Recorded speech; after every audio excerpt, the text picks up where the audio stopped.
ਵਾਹਿਗੁਰੂ ਜੀ ਕਾ ਖਾਲਸਾ ਵਾਹਿਗੁਰੂ ਜੀ ਕੀ ਫਤਿਹ। ਸ਼ੁਰੂ ਤੋਂ ਹੀ ਔਲਾਦ ਨੂੰ ਲੈ ਕੇ ਸੰਸਾਰ ਦੇ ਵਿੱਚ ਕੋਈ ਨਾ ਕੋਈ ਸਮੱਸਿਆ ਚੱਲਦੀ ਹੀ ਰਹਿੰਦੀ ਹੈ। ਕੋਈ ਆਪਣੇ ਔਲਾਦ ਤੋਂ ਖੁਸ਼ ਨਹੀਂ ਤੇ ਕਿਸੇ ਦੇ ਔਲਾਦ ਹੀ ਨਹੀਂ ਹੁੰਦੀ। ਹਰ ਕੋਈ ਆਪੋ ਆਪਣੇ ਦੁੱਖ ਦੇ ਵਿੱਚ ਰੋ ਰਿਹਾ ਹੈ। ਮਨੁੱਖ ਆਪਣੀਆਂ ਇੱਛਾਵਾਂ ਤੋਂ ਕਦੇ ਵੀ ਸੰਤੁਸ਼ਟ ਨਹੀਂ ਹੋ ਸਕਦਾ ਅਤੇ ਮਨੁੱਖ ਆਪਣੀਆਂ ਇੱਛਾਵਾਂ ਤੇ ਲੋੜਾਂ ਨੂੰ ਪੂਰਾ ਕਰਨ ਵਾਸਤੇ ਕਿਸੇ ਵੀ ਹੱਦ ਤੱਕ ਚੱਲਿਆ ਜਾਂਦਾ ਹੈ। ਕਿਸੇ ਵੀ ਤਰ੍ਹਾਂ ਦਾ ਮਾੜੇ ਤੋਂ ਵੀ ਮਾੜਾ ਕੰਮ ਕਰ ਲੈਂਦਾ ਹੈ ਬਿਨਾਂ ਕੁਝ ਸੋਚੇ ਸਮਝੇ। ਅੱਜ ਦੀ ਅਜਿਹੀ ਹੀ ਘਟਨਾ ਜ਼ਿਲ੍ਹੇ ਬਠਿੰਡੇ ਦੇ ਇੱਕ ਪਿੰਡ ਦੀ ਹੈ। ਇਸ ਘਟਨਾ ਦੇ ਵਿੱਚ ਤੁਸੀਂ ਇੱਕ ਸੱਚਾਈ ਤੋਂ ਜਾਣੂ ਹੋਵੋਗੇ ਕਿ ਇੱਕ ਔਲਾਦ ਦੀ ਚਾਹਤ ਇੱਕ ਮਾਂ ਦੇ ਪੁੱਤਰ ਦੇ ਰਿਸ਼ਤੇ ਨੂੰ ਕਿਵੇਂ ਤਾਰ-ਤਾਰ ਕਰਕੇ ਰੱਖ ਦਿੱਤਾ। ਗੱਲ ਹੈ ਅੱਜ ਤੋਂ 27 ਸਾਲ ਪਹਿਲਾਂ ਦੀ। ਬਠਿੰਡੇ ਜ਼ਿਲ੍ਹੇ ਦੇ ਵਿੱਚ ਪੈਂਦੇ ਇੱਕ ਪਿੰਡ ਦੇ ਵਿੱਚ ਅਨਿਲ ਕੁਮਾਰ ਨਾਂ ਦਾ ਵਿਅਕਤੀ ਆਪਣੇ ਪਰਿਵਾਰ ਦੇ ਨਾਲ ਰਹਿੰਦਾ ਸੀ। ਘਰ ਵਿੱਚ ਅਨਿਲ ਕੁਮਾਰ, ਉਸ ਦੀ ਮਾਂ, ਇੱਕ ਭਰਾ ਅਤੇ 3 ਭੈਣਾਂ ਸੀ। ਭੈਣਾਂ ਵੱਡੀਆਂ ਸੀ ਤੇ ਵਿਆਹੀਆਂ ਗਈਆਂ। ਉਸ ਦਾ ਭਰਾ ਪੁਲਿਸ ਦੇ ਵਿੱਚ ਹੋ ਗਿਆ ਤੇ ਉਸ ਦੀ ਡਿਊਟੀ ਚੰਡੀਗੜ੍ਹ ਦੇ ਵਿੱਚ ਲੱਗੀ ਅਤੇ ਉਹ ਉੱਥੇ ਹੀ ਰਹਿੰਦਾ ਸੀ। ਅਨਿਲ ਕੁਮਾਰ ਦਾ ਵਿਆਹ ਕੁਲਵੰਤ ਕੌਰ ਦੇ ਨਾਲ ਹੋਇਆ। ਰੱਬ ਦੀ ਰਜ਼ਾ ਇਸ ਦੇ ਵਿੱਚ ਹੀ ਸੀ ਕਿ ਵਿਆਹ ਤੋਂ 7 ਸਾਲ ਬਾਅਦ ਤੱਕ ਵੀ ਉਹਨਾਂ ਦੇ ਘਰ ਕੋਈ ਵੀ ਔਲਾਦ ਨਹੀਂ ਹੋਈ। ਬਹੁਤ ਇਲਾਜ ਕਰਵਾਏ, ਦੇਸੀਆਂ ਅੰਗਰੇਜ਼ੀਆਂ, ਪਰ ਕੋਈ ਵੀ ਫਾਇਦਾ ਨਹੀਂ ਹੋਇਆ। ਪਰ ਇੱਕ ਗੱਲ ਦੀ ਗਰੰਟੀ ਸੀ ਕਿ ਅਨਿਲ ਕੁਮਾਰ ਦੀ ਮਾਂ ਨੇ ਇਸ ਗੱਲ ਦਾ ਕਦੇ ਵੀ ਤਾਨਾ ਜਾਂ ਫਿਰ ਗਲਤ ਗੱਲ ਅਨਿਲ ਕੁਮਾਰ ਤੇ ਉਸ ਦੀ ਪਤਨੀ ਨੂੰ ਨਹੀਂ ਕਹੀ ਸੀ। ਉਹ ਹਮੇਸ਼ਾ ਕਹਿੰਦੀ ਸੀ ਕਿ ਅਨਿਲ, ਰੱਬ ਦੀ ਰਜ਼ਾ ਦੇ ਵਿੱਚ ਰਹਿਣਾ ਅਸਲ ਜ਼ਿੰਦਗੀ ਹੈ, ਪਰ ਲੋਕਾਂ ਦੀ ਜ਼ੁਬਾਨ ਕਦੇ ਵੀ ਕੋਈ ਬੰਦ ਨਹੀਂ ਕਰ ਸਕਦਾ। ਲੋਕ ਤਰ੍ਹਾਂ ਦੀਆਂ ਗੱਲਾਂ ਕਰਦੇ ਤੇ ਅਨਿਲ ਬਹੁਤ ਪਰੇਸ਼ਾਨ ਰਹਿੰਦਾ। ਉਸ ਨੂੰ ਕੁਝ ਵੀ ਸਮਝ ਨਹੀਂ ਆ ਰਿਹਾ ਸੀ। ਪਤੀ ਪਤਨੀ ਦੇ ਵਿੱਚ ਹਮੇਸ਼ਾ ਕਲੇਸ਼ ਰਹਿਣ ਲੱਗਿਆ ਤੇ ਗੱਲ ਦਿਨ ਪਰ ਦਿਨ ਵੱਧਦੀ ਗਈ। ਫਿਰ ਇੱਕ ਦਿਨ ਅਨਿਲ ਕੁਮਾਰ ਦੇ ਸਾਲੇ ਨੇ ਅਨਿਲ ਕੁਮਾਰ ਨੂੰ ਇੱਕ ਤਾਂਤਰਿਕ ਦੇ ਕੋਲ ਜਾਣ ਵਾਸਤੇ ਕਿਹਾ ਅਤੇ ਉਸ ਤਾਂਤਰਿਕ ਨੂੰ ਆਪਣੀ ਸਮੱਸਿਆ ਦੱਸ ਕੇ ਉਸ ਦਾ ਸੁਝਾਅ ਦੇਣ ਵਾਸਤੇ ਕਿਹਾ। ਉਹ ਤਾਂਤਰਿਕ ਬੰਦਾ ਇੱਕ ਪਹਾੜੀ ਇਲਾਕੇ ਦੇ ਵਿੱਚ ਰਹਿੰਦਾ ਸੀ। ਅਨਿਲ ਅਤੇ ਉਸ ਦਾ ਸਾਲਾ ਉਹ ਤਾਂਤਰਿਕ ਕੋਲ ਗਏ। ਉਹਨਾਂ ਨੇ ਸਾਰੀ ਗੱਲ ਤਾਂਤਰਿਕ ਨੂੰ ਦੱਸੀ ਕਿ 7 ਸਾਲ ਤੋਂ ਉਸ ਦੇ ਔਲਾਦ ਨਹੀਂ ਹੋ ਰਹੀ। ਤਾਂਤਰਿਕ ਨੇ ਸਾਰੀ ਗੱਲ ਸੁਣੀ ਤੇ ਕਿਹਾ ਕਿ ਤੁਹਾਡੇ ਕਦੇ ਔਲਾਦ ਹੀ ਨਹੀਂ ਹੋ ਸਕਦੀ, ਤੁਸੀਂ ਬੇਔਲਾਦ ਹੀ ਮਰ ਜਾਵੋਗੇ। ਉਹਨਾਂ ਦੋਨਾਂ ਨੇ ਤਾਂਤਰਿਕ ਦੇ ਅੱਗੇ ਮਿੰਨਤਾਂ ਤਰਲੇ ਕੀਤੇ ਕਿ ਸਾਨੂੰ ਕਿਸੇ ਨਾ ਕਿਸੇ ਤਰ੍ਹਾਂ ਔਲਾਦ ਮਿਲ ਜਾਵੇ। ਤਾਂਤਰਿਕ ਨੇ ਕਿਹਾ ਕਿ ਇਹ ਕੰਮ ਬਹੁਤ ਮੁਸ਼ਕਲ ਹੈ। ਜੇਕਰ ਔਲਾਦ ਪਾਉਣੀ ਹੈ ਤਾਂ ਇੱਕ ਬਹੁਤ ਮੁਸ਼ਕਲ ਕੰਮ ਕਰਨਾ ਪਵੇਗਾ ਜੋ ਤੁਹਾਡੇ ਕੋਲੋਂ ਨਹੀਂ ਹੋਣਾ। ਅਨਿਲ ਨੇ ਕਿਹਾ ਕਿ ਔਲਾਦ ਪਾਉਣ ਵਾਸਤੇ ਮੈਂ ਕੁਝ ਵੀ ਕਰ ਜਾਵਾਂਗਾ। ਉਸ ਤਾਂਤਰਿਕ ਨੇ ਕਿਹਾ ਕਿ ਜੇਕਰ ਤੂੰ ਔਲਾਦ ਪਾਉਣੀ ਹੈ ਤਾਂ ਤੈਨੂੰ ਆਪਣੀ ਮਾਂ ਦੀ ਖੋਪੜੀ ਦਾ ਖੂਨ ਪੀਣਾ ਪਵੇਗਾ ਤੇ ਫਿਰ ਤੈਨੂੰ ਆਪਣੀ ਔਲਾਦ ਦਾ ਸੁੱਖ ਮਿਲੇਗਾ। ਪਹਿਲਾਂ ਤਾਂ ਅਨਿਲ ਸੋਚਾਂ ਦੇ ਵਿੱਚ ਪੈ ਗਿਆ ਕਿ ਆਪਣੀ ਮਾਂ ਦੇ ਨਾਲ ਮੈਂ ਇਹ ਕਿਵੇਂ ਕਰ ਸਕਦਾ ਹਾਂ। ਤਾਂਤਰਿਕ ਦੀ ਗੱਲ ਸੁਣ ਕੇ ਉਹ ਵਾਪਿਸ ਆ ਗਏ ਤੇ ਆ ਕੇ ਉਸ ਦੇ ਸਾਲੇ ਨੇ ਕੁਲਵੰਤ ਕੌਰ ਨੂੰ ਅਨਿਲ ਦੀ ਪਤਨੀ ਨੂੰ ਸਾਰੀ ਗੱਲ ਦੱਸੀ। ਔਲਾਦ ਦਾ ਮੋਹ ਇੱਕ ਐਸਾ ਮੋਹ ਹੈ ਜੋ ਬੰਦੇ ਤੋਂ ਹਰ ਇੱਕ ਕੰਮ ਕਰਵਾ ਸਕਦਾ ਹੈ ਤੇ ਚਾਹੇ ਉਹ ਜਿੰਨਾ ਮਰਜ਼ੀ ਮਾੜਾ ਹੋਵੇ, ਚਾਹੇ ਜਿੰਨਾ ਮਰਜ਼ੀ ਚੰਗਾ। ਫਿਰ ਉਸ ਦੀ ਪਤਨੀ ਨੇ ਉਸ ਦੇ ਸਾਲੇ ਤੇ ਅਨਿਲ ਦੇ ਉੱਤੇ ਬਹੁਤ ਜ਼ੋਰ ਪਾਇਆ। ਅਨਿਲ ਨਹੀਂ ਮੰਨ ਰਿਹਾ ਸੀ, ਪਰ ਜਦੋਂ ਉਹਨਾਂ ਦੋਨਾਂ ਨੇ ਉਸ ਉੱਤੇ ਬਹੁਤ ਜ਼ੋਰ ਪਾਇਆ ਤਾਂ ਅਨਿਲ ਇਸ ਕੰਮ ਵਾਸਤੇ ਮੰਨ ਗਿਆ ਅਤੇ ਉਹਨਾਂ ਤਿੰਨਾਂ ਨੇ ਇਸ ਕੰਮ ਨੂੰ ਅੰਜਾਮ ਦੇਣ ਵਾਸਤੇ ਇੱਕ ਸਕੀਮ ਬਣਾਈ। ਸੋ ਇੱਕ ਰਾਤ ਅਨਿਲ ਤੇ ਉਸ ਦਾ ਸਾਲਾ ਇੱਕ ਮਾੜੇ ਕੰਮ ਨੂੰ ਅੰਜਾਮ ਦੇਣ ਵਾਸਤੇ ਤਿਆਰੀ ਹੋ ਰਹੇ ਸੀ। ਉਸ ਤਾਂਤਰਿਕ ਤੇ ਕਹੇ ਮੁਤਾਬਿਕ ਰਾਤ ਦੇ ਸਮੇਂ ਅਨਿਲ ਨੇ ਆਪਣੀ ਮਾਂ ਨੂੰ ਉਠਾਇਆ ਅਤੇ ਬਾਹਰ ਲੈ ਕੇ ਆਇਆ ਅਤੇ ਕੱਪੜੇ ਧੋਣ ਵਾਲੀ ਥਾਪੀ ਦੇ ਨਾਲ ਉਸ ਦੇ ਸਿਰ ਤੇ ਉੱਤੇ ਵਾਰ ਕਰ ਦਿੱਤੇ।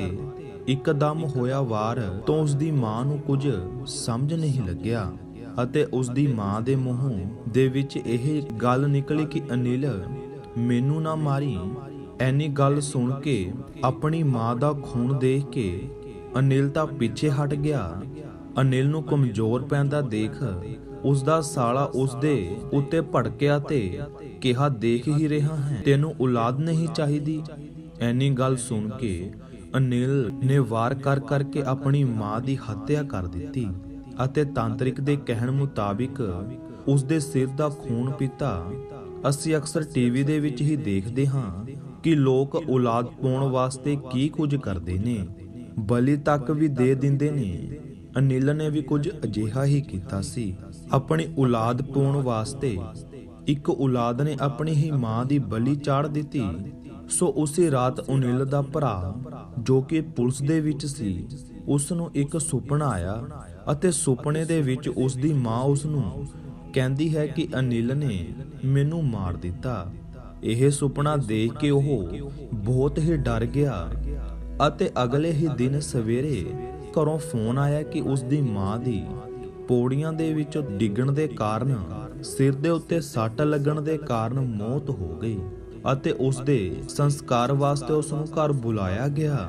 ਉਸ ਦਾ ਪੁਲਿਸਿਆ ਭਰਾ ਬਹੁਤ ਹੀ ਦੁਖੀ ਹੋਇਆ ਤੇ ਛੁੱਟੀ ਲੈ ਕੇ ਵਾਪਿਸ ਘਰ ਲਈ ਨਿਕਲ ਗਿਆ।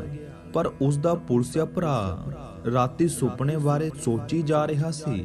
ਘਰ ਗਿਆ ਤਾਂ ਘਰ ਦਾ ਮਾਹੌਲ ਬਹੁਤ ਹੀ ਦੁਖਦਾਇਕ ਸੀ। ਸਾਰੇ ਪਿੰਡ ਤੇ ਰਿਸ਼ਤੇਦਾਰ ਪਹੁੰਚੇ ਹੋਏ ਸਨ।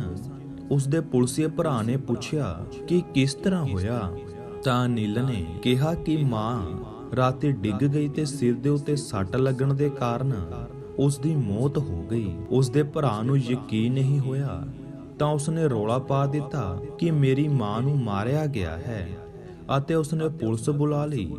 ਪੁਲਿਸ ਨੇ ਲਾਸ਼ ਦਾ ਪੋਸਟਮਾਰਟਮ ਕੀਤਾ ਜਿਸ ਤੋਂ ਬਾਅਦ ਇਹ ਸਾਫ਼ ਹੋ ਗਿਆ ਕਿ ਕਿਸ ਨੇ ਉਸ ਦੇ ਸਿਰ ਦੇ ਉੱਤੇ ਬਾਰ-ਬਾਰ ਕੋਈ ਚੀਜ਼ ਮਾਰਨ ਦੇ ਕਾਰਨ ਉਸ ਦੀ ਮੌਤ ਹੋ ਗਈ। ਤੇ ਫਿਰ ਸ਼ੱਕ ਦੇ ਆਧਾਰ ਦੇ ਉੱਤੇ ਅਨਿਲ ਤੇ ਉਸ ਦੇ ਸਾਲੇ ਨੂੰ ਪੁਲਿਸ ਨੇ ਗ੍ਰਿਫਤਾਰ ਕਰ ਲਿਆ ਤੇ ਸਖਤੀ ਨਾਲ ਪੁੱਛਗਿੱਛ ਤੋਂ ਬਾਅਦ ਉਹਨਾਂ ਦੋਨਾਂ ਨੇ ਸੱਚਾਈ ਕਬੂਲ ਕੀਤੀ ਕਿ ਤਾਂਤਰਿਕ ਦੇ ਕਹਿਣ ਦੇ ਉਹਨਾਂ ਨੇ ਇਹ ਸਭ ਕੁਝ ਕੀਤਾ।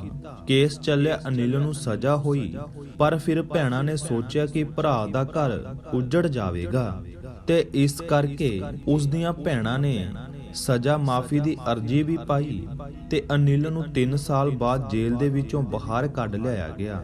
ਕੁਝ ਸਮੇਂ ਬਾਅਦ ਅਨਿਲ ਦੇ ਘਰ ਇੱਕ ਲੜਕੇ ਨੇ ਜਨਮ ਲਿਆ। ਹੁਣ ਆਪਾਂ ਇੱਥੇ ਇਹ ਨਹੀਂ ਕਹਿੰਦੇ ਕਿ ਤਾਂਤਰਿਕ ਦੇ ਕਹਿਣ ਦੇ ਮੁਤਾਬਿਕ ਇਹ ਔਲਾਦ ਹੋਈ ਹੈ, ਪਰ ਇਸ ਦੇ ਵਿੱਚ ਵਾਹਿਗੁਰੂ ਪਰਮਾਤਮਾ ਦੀ ਕੋਈ ਰਜ਼ਾ ਸੀ। ਸੋ ਹੌਲੀ ਹੌਲੀ ਜ਼ਿੰਦਗੀ ਚੱਲਣ ਲੱਗੀ ਤੇ ਅਨਿਲ ਨੇ ਹਲਵਾਈ ਦਾ ਕੰਮ ਸ਼ੁਰੂ ਕਰ ਦਿੱਤਾ। ਉਸ ਦਾ ਮੁੰਡਾ 14 ਸਾਲ ਦਾ ਹੋਇਆ ਤੇ ਇੱਕ ਦਿਨ ਪਹਿਲਾਂ ਕਿਸੇ ਦੇ ਘਰ ਵਿਆਹ ਦਾ ਕੰਮ ਕਰਨ ਜਾ ਰਿਹਾ ਸੀ। ਮੁੰਡੇ ਨੇ ਜਿੱਦ ਫੜ ਲਈ ਕਿ ਮੈਂ ਵੀ ਆਪਣੇ ਪਿਓ ਦੇ ਨਾਲ ਜਾਣਾ ਹੈ। ਆਪਣੇ ਮੁੰਡੇ ਦੀ ਜਿੱਦ ਦੇਖ ਕੇ ਅਨਿਲ ਉਸ ਨੂੰ ਆਪਣੇ ਨਾਲ ਹੀ ਲੈ ਗਿਆ। ਅਨਿਲ ਕੋਈ ਚੀਜ਼ ਬਣਾਉਣ ਵਾਸਤੇ ਤੇਲ ਗਰਮ ਕਰ ਰਿਹਾ ਸੀ ਤੇ ਉਸ ਦਾ ਲੜਕਾ ਉੱਥੇ ਕੋਲ ਹੀ ਖੇਡ ਰਿਹਾ ਸੀ। ਖੇਡਦਾ ਖੇਡਦਾ ਉਸ ਦੇ ਲੜਕੇ ਨੂੰ ਧੱਕਾ ਲੱਗਿਆ ਜਿਸ ਦੇ ਨਾਲ ਉਹ ਤੇਲ ਦੀ ਕੜਾਹੀ ਦੇ ਵਿੱਚ ਹੀ ਡਿੱਗ ਪਿਆ ਤੇ ਬੁਰੀ ਤਰ੍ਹਾਂ ਸੜ ਗਿਆ। ਉਸ ਨੂੰ ਜਲਦੀ ਦੇ ਨਾਲ ਹਸਪਤਾਲ ਲੈ ਜਾਇਆ ਗਿਆ, ਪਰ ਰਾਸਤੇ ਦੇ ਵਿੱਚ ਹੀ ਉਸ ਨੇ ਦਮ ਤੋੜ ਦਿੱਤਾ। ਇੱਥੇ 14 ਸਾਲ ਔਲਾਦ ਦਾ ਸੁੱਖ ਪਾਉਣ ਤੋਂ ਬਾਅਦ ਅਨਿਲ ਬੇਔਲਾਦ ਹੋ ਗਿਆ। ਨਰਕ ਸਵਰਗ ਇੱਥੇ ਧਰਤੀ ਦੇ ਉੱਤੇ ਹੀ ਨੇ। ਅੱਜ ਵੀ ਹਲਵਾਈ ਦਾ ਕੰਮ ਕਰਦਾ ਹੈ, ਪਰ ਬੇਔਲਾਦ ਅਨਿਲ ਆਪਣੀ ਮਾਂ ਤੋਂ ਵੀ ਗਿਆ ਤੇ ਆਪਣੀ ਔਲਾਦ ਤੋਂ ਵੀ।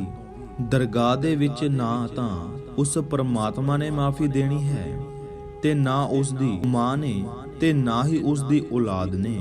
ਸੋ ਔਲਾਦ ਪਰਮਾਤਮਾ ਦੀ ਦੇਣ ਹੈ। ਉਸ ਦੀ ਕਿਰਪਾ ਤੋਂ ਬਿਨਾਂ ਕੁਝ ਵੀ ਸੰਭਵ ਨਹੀਂ।